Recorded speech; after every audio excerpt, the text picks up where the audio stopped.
Imagine a predator the size of a house trying to bring down a living skyscraper. We are pitting 90,000 kilograms of Argentinosaurus against the precision of Giganotosaurus.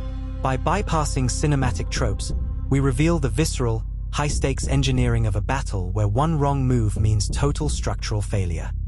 The ground shakes, not from thunder, but from something alive.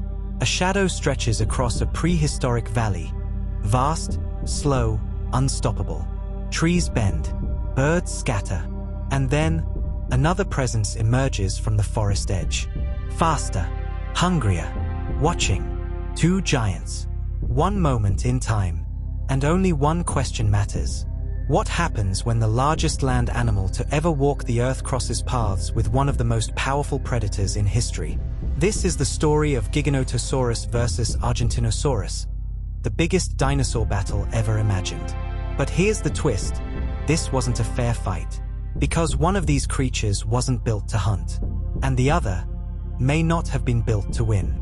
South America, late Cretaceous period. A world untouched by humans, ruled by extremes. Towering cliffs cut through dense forests. Mist clings to ancient mountains. And in the valleys below, giants move like living landscapes. Argentinosaurus, a name that barely captures its scale. Over 100 feet long, weighing as much as a dozen elephants. A walking fortress of muscle, bone, and sheer mass. Every step it takes reshapes the earth beneath it. It doesn't hunt. It doesn't need to. Its size is its defense. But survival at this scale comes with a problem. You can't hide. And in this world, something is always watching. Enter Giganotosaurus. Not the biggest predator ever, but close enough to make everything else irrelevant. 40 feet of speed, precision, and teeth designed for slicing, not crushing. It doesn't overpower its prey in a single bite. It bleeds them out. And that changes everything. Because against something like Argentinosaurus, brute force isn't enough. You need strategy. Picture the moment. The herd is moving, massive silhouettes drifting through a forest that seems too small to contain them. Juveniles stay close to the center. Adults form a moving wall. But even giants make mistakes. One lags behind. Not weak, just slow.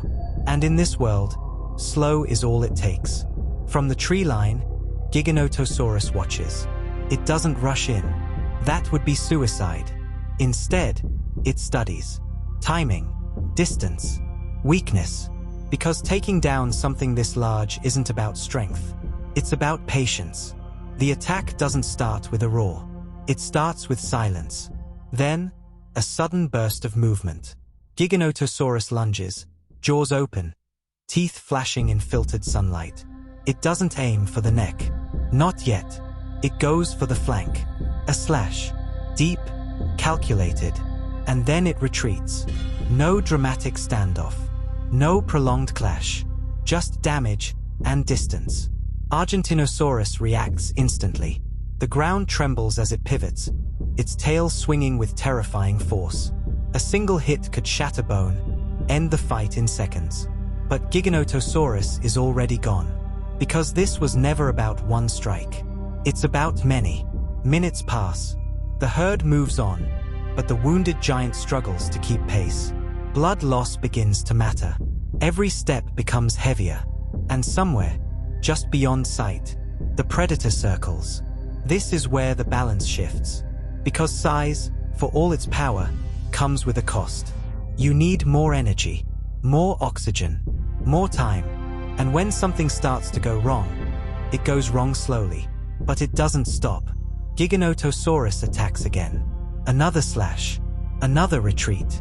It avoids the tail. Avoids the legs. It targets the same area, widening the wound, accelerating the inevitable. This isn't a battle. It's a process. Hours could pass like this. Maybe even days. Because in the prehistoric world, endurance is often deadlier than aggression. But here's where things get unpredictable. What if the Argentinosaurus doesn't fall behind? What if it stands its ground? A corner giant is something else entirely. The forest becomes a battlefield. Trees snap under its weight as it turns, facing the threat head-on. Its size is no longer just defense. It's a weapon. Giganotosaurus hesitates. For the first time, the risk becomes real. One mistake, one mistimed attack, and it's over. So it waits. Again. Because survival isn't about winning every fight. It's about choosing the right one. Eventually, nature decides. Fatigue, blood loss, time. The Argentinosaurus slows. Not dramatically, not instantly, but enough. And that's when the predator commits. A final series of attacks. Faster now, more aggressive. The distance closes. The risk increases. Because the end is near. And then, silence. No dramatic collapse. No cinematic final roar. Just a shift. A giant that once reshaped the landscape. Now still. But here's the part most people miss. This wasn't just a victory for Giganotosaurus. It was survival. Because even after a successful hunt like this, the predator faces its own challenge. Protecting the kill, feeding efficiently, avoiding injury. In this world, nothing is guaranteed. Not even for the winner. And maybe that's what makes this clash so fascinating. It's not about who's stronger. It's about who adapts. Because Argentinosaurus represents one extreme, size as protection. And Giganotosaurus represents another, strategy as power. Two different paths to survival, colliding in one moment. But imagine this. What if the herd had stayed together? What if there were multiple predators? What if the environment itself shifted the outcome? Suddenly, the question changes. It's no longer just about one fight.